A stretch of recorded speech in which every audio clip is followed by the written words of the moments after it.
Estamos chegando para mais uma aula, que bom receber vocês aqui. Hoje nós vamos, além de começar um conteúdo novo, uma matéria nova, eu quero abrir nossa aula de hoje passando para vocês o gabarito daquela atividade que vocês fizeram, né, na aula de quarta-feira passada sobre os testes da matéria que a gente terminou aí sobre os regimes totalitários, sobre nazifascismo. Então eu quero passar para vocês então aqui o gabarito. Anotem direitinho para vocês deixar corrigido na apostila de vocês, tá bom? Porque pode voltar numa próxima prova, num próximo simulado de vocês. Então eu vou passar aqui o gabarito, vocês conferem aí direitinho, quem acertou, coloca um Czinho lá bacana. E eu recebi, né, a atividade de vocês, né, que vocês me enviaram, vi que boa parte aí, alguns acertaram, né, eram 10 perguntas de múltipla escolha, alguns acertaram 5, 4, outros acertaram 6, 7, enfim, mas o importante é que vocês tentaram fazer aí. Eu acho muito bacana quando vocês tentam fazer aí usando o conhecimento de vocês, que é muito legal para vocês provarem para vocês mesmos aí, se vocês aprenderem a matéria. Então anota o gabarito aí, ó. Número 1, letra A. Número 2, D de dado. Número 3, C. Número 4, letra C. Número 5, letra C. Número 6, B de bola. Número 7, letra E. Número 8, letra C. Número 9, letra A. E a 10, a letra D de dado. Então tá aí o gabarito para vocês aí.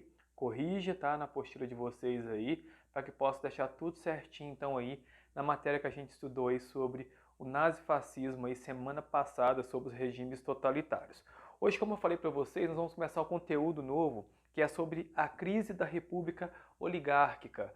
Nós estudamos esse ano já, aqui no nono ano, sobre a oligarquia, né, sobre a República Oligárquica, que foi nada mais nada menos do que uma república aonde, né, o início da nossa república, aonde era muito manipulado, era uma política muito manipulada, onde as eleições eram manipuladas. E a gente vai entender agora nessa matéria como tudo entrou em crise, como que veio a crise da República Oligárquica e começa uma nova era aí de governos, que a gente vai falar de governos populares, que no caso aí vai ser aberta pelo Getúlio Vargas e depois Getúlio Vargas retorna de novo lá na frente e depois é encerrado aí com o golpe da ditadura militar. Então foi basicamente, né, nesse período aí que a gente teve os presidentes mais populares, que foi Getúlio Vargas, JK, Jânio Quadros, o João Goulart, que foi o último deles, e logo depois a ditadura militar.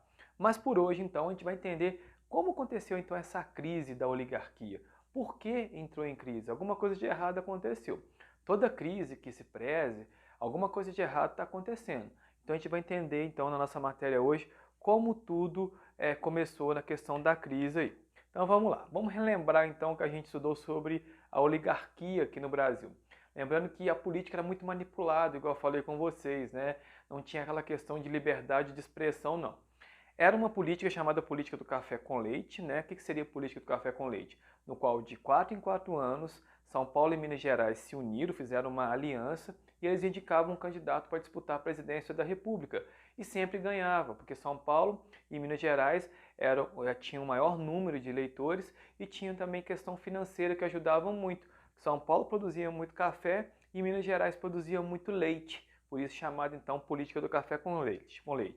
O coronelismo, que eram os coronéis, né, os donos das fazendas que apoiavam, né, e davam força para que esses candidatos também conseguissem a vitória, manipulando os seus funcionários a votar em quem eles queriam que votasse, no caso aí o voto de cabresto.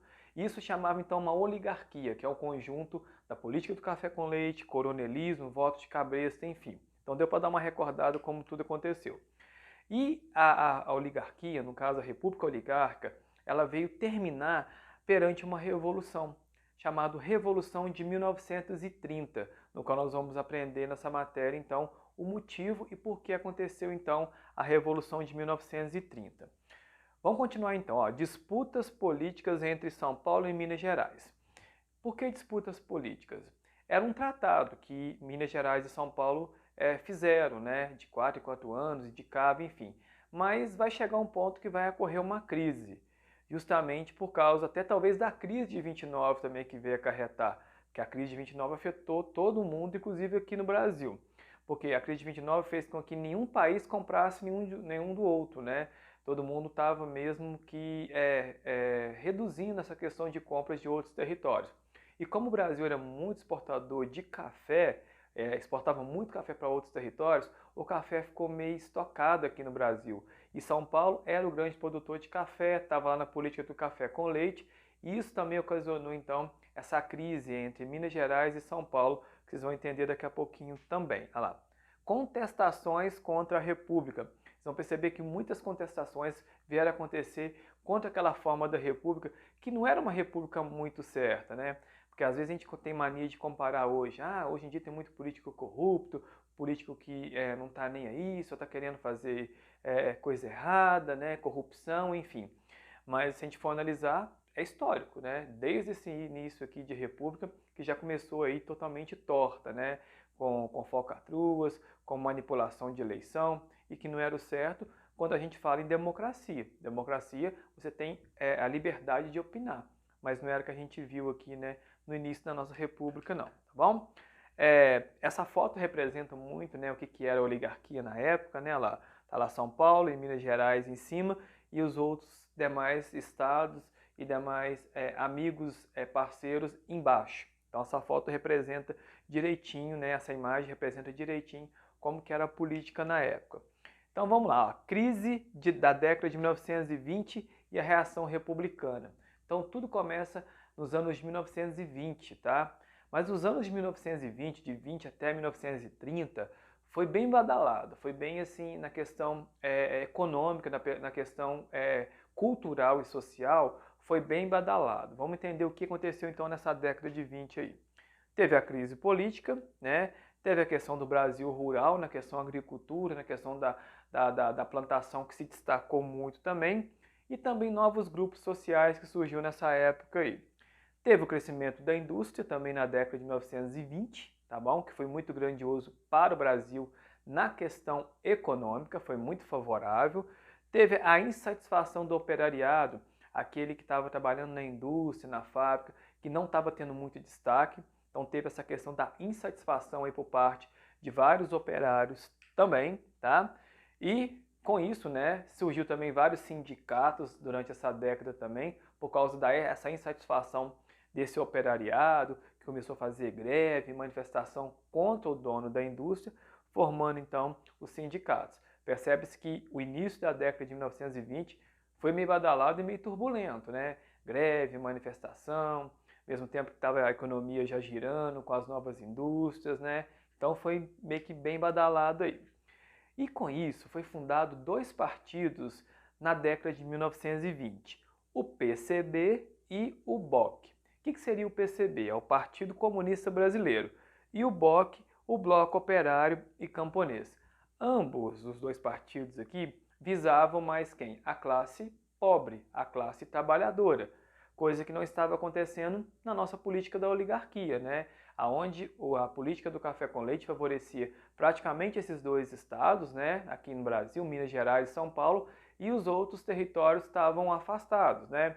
Hoje, se a gente for analisar, né, qual a região do Brasil que a gente vê muita pobreza, lá no Nordeste, né? Territórios onde falta água, que falta comida, que falta alimento, e esses estados nessa época também estavam sendo deixados de lado.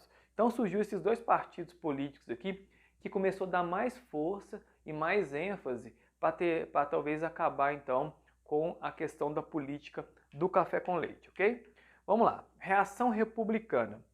Em 1918, né, foi eleito então, né, como presidente do Brasil o Rodrigues Alves. O Rodrigues Alves junto com seu vice, o Delfim Moreira. Mas o Rodrigues Alves nem vai chegar a assumir como presidente do Brasil, não. Por quê? Ele veio logo morrer. Mas, Vainer, na lógica, então, o vice dele ia assumir, que era o Delfim Moreira. Sim, ele assumiu o Brasil, sim, mas assumiu aí, deixa eu voltar aqui, temporariamente. Por quê?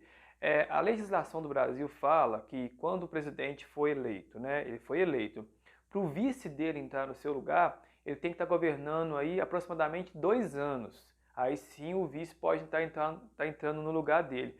Como o Rodrigues Alves nem tinha assumido o Brasil direito, o que veio acontecer? O Delfim Moreira, ele veio então assumir provisoriamente, né, como presidente do Brasil provisoriamente, até que foi feita então, né, a eleição depois de 90 dias, e depois então foi o Epitácio Pessoa que veio então assumir a presidência do Brasil. Então vamos recapitular.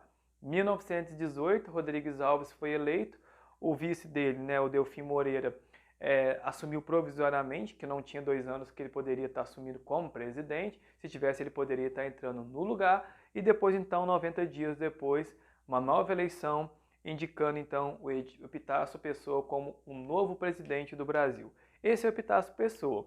Ele ficou de 1919, né, até 1922, cumprindo então o seu mandato como presidente do Brasil. O Epitácio Pessoa, lembrando que a gente está ainda na política do café com leite, ok? Vamos lá. Reação republicana. Lançou a candidatura então de Nilo Peçanha. O Nilo Peçanha, então, foi candidato então a presidente do Brasil para assumir então, né, essa vaga, né, tão concorrida. Começou então a surgir então movimentos aí contra essa forma republicana de estar escolhendo sempre esses 2 estados. Uma forma de manifestação foi o tenentismo. O que seria o tenentismo? Seria esses jovens soldados, esses jovens tenentes aqui do Brasil, que começaram então a perceber que poderia alguma coisa ser modificado, que essa forma de governo, essa forma de política no Brasil não estava sendo muito correta. Então o tenentismo foi esses jovens tenentes que começaram então a fazer essa reação contra as oligarquias que estavam aqui no Brasil. Aí já começa a ver um climazinho de treta no ar aí, por parte até da questão policial, outra questão aí dos tenentes, ok? Aí, né, só relembrando o que foi o tenentismo, foi esse movimento então contra a oligarquia, no qual tinha esses jovens tenentes aí, tanto em São Paulo quanto no Rio de Janeiro, que faziam então o movimento então contra as oligarquias, ok? Ah lá, a revolta dos 18 do Forte Copacabana foi uma revolta muito, mas muito forte que aconteceu lá no Rio de Janeiro, em Copacabana, que teve morte, infelizmente, aí, né? E que foi aí a primeira revolta republicana. Aí vocês percebem que as greves, as manifestações começam a florar. E essa revolta, como aconteceu lá no Rio de Janeiro, lembrando que a capital do Brasil nesse período era o Rio de Janeiro, foi muito forte, tá? Representou, no caso aí, né, um interesse por parte, né, da população acabar com aquele ritmo de política que estava acontecendo aqui no Brasil, o ritmo de administração. Então, olha lá, os capitães e os tenentes, então, fizeram então essa revolta lá no Forte de Copacabana. Então, esse aqui é um panfletozinho que mostra pra gente o que foi basicamente a revolta lá. Em 1922, olha lá, tropas fiéis ao governo imediatamente cercaram o Forte de Copacabana, né, lá próximo da praia de Copacabana, isolando os rebeldes. Não havia condições para resistir. Entretanto, 17 tenentes e um civil saíram para as ruas num combate corpo a corpo, e no caso então com as tropas que estavam lá representando então a República aqui no Brasil, ou no caso o governo. Dessa luta, né, dessa luta suicida, só 2 escaparam com vida, no caso então os tenentes Eduardo Gomes e Siqueira Campos. E no caso esse episódio ficou conhecido como os 18 do Forte de Copacabana, que deu aí a primeira manifestação contra os republicanos, contra aquela forma de governo. E daí por diante só deu um pontapé, tá? Que tudo começou depois a florar em favor, no caso aí, de acabar então com essa república. Essa então foi então a revolta do Forte de Copacabana de 1922. Prolongando mais os anos aí, ó. Outro movimento aí chamado Coluna Prestes. O que foi a Coluna Prestes? Foi liderado então pelo Luiz Carlos Prestes. Quem seria esse Luiz Carlos Prestes aí, ó? De 1925 até 1927 teve aí este nome, pois um dos líderes do movimento foi esse capitão aí, o Luiz Carlos Prestes. No caso aí, contra a forma de governo também. Então percebe-se, a cada ano que ia passando na década de 20, mais insatisfação ia florando contra a forma de república aqui no Brasil. Esse aqui é o Luiz Carlos Prestes, né, que foi um líder político na época. Então tá aqui ele representado pra gente aqui nessa foto aqui, ok? Continuando então aqui, ó. Um episódio muito famoso que também teve repercussão aí nessa década foi a Semana de Arte Moderna, no qual então esses artistas começaram então a expressar, tá? A expressar através de suas obras até algumas insatisfação com o governo na época. Vamos acompanhar então aqui Essa aqui é um panfleto da época, né, chamado então Semana de Arte Moderna, que vai mostrar para a gente o que tinha de mais moderno na arte naquele período, na década de 1920. Lembrando que os artistas, no decorrer da nossa história, sempre manifestaram através das suas obras, das suas artes, no caso aí, né, insatisfação ou coisa contra o que estava acontecendo no cotidiano, naquele momento entre eles lá. Então vamos lá. Essa Semana do Arte Moderna, no caso aí, ela aconteceu no Teatro Municipal em São Paulo, tá? E reuniu então escritores, músicos, arquitetos, artistas, e todo mundo ali expressava através da sua arte ali o que estavam sentindo.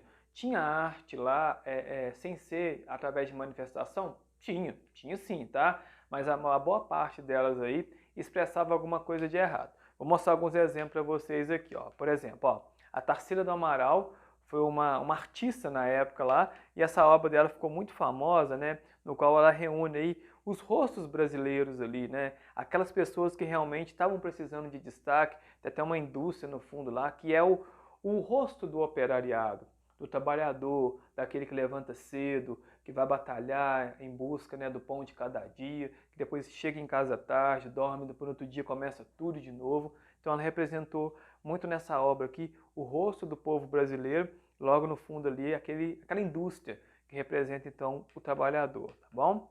Outra obra também famosa dessa época aí foi o Abaporu. Abaporu foi essa obra aí que representa, no caso aí, esse pé enorme, né, uma pintura de um homem, né, no caso, e que representa realmente os pés no chão, daquele que levanta, que levanta cedo, que vai para a plantação, para a agricultura, e também ficou muito famosa aí o Abapuru, que foi uma obra também na época da Semana de Arte Moderna. Enfim, meninos, até que veio chegar então a Revolução de 1930. Essa revolução, no caso aí, marcou, né, no caso aí, né, essa nova era, essa nova forma de querer acabar então, né, com a república oligárquica e implantar então uma nova forma de governo, que seria então, no caso aí, uma eleição mais direta, uma eleição sem indicação, uma eleição no qual o povo poderia escolher realmente quem eles queriam que governasse. Mas sobre a Revolução de 30, como tudo aí terminou, eu vou deixar para explicar para vocês no nosso próximo encontro, na nossa próxima aula. Para a gente finalizar a nossa aula de hoje, eu vou querer que vocês copiem no caderno de vocês o esquema da nossa matéria nova aí, falando sobre a crise da oligarquia. Então capriche, copie o esquema no caderno de vocês. Uma vez que vocês copiem, vocês estão aprendendo a matéria também. E depois vocês me enviam uma foto, então, mostrando aí que vocês copiaram no caderno de vocês a matéria sobre a crise da República Oligárquica. E na próxima aula eu finalizo explicando para vocês aí a Revolução de 1930 e como tudo finalizou e quem assumiu o Brasil logo depois de 1930, ok? Então aguardo vocês então na nossa próxima aula. Até lá!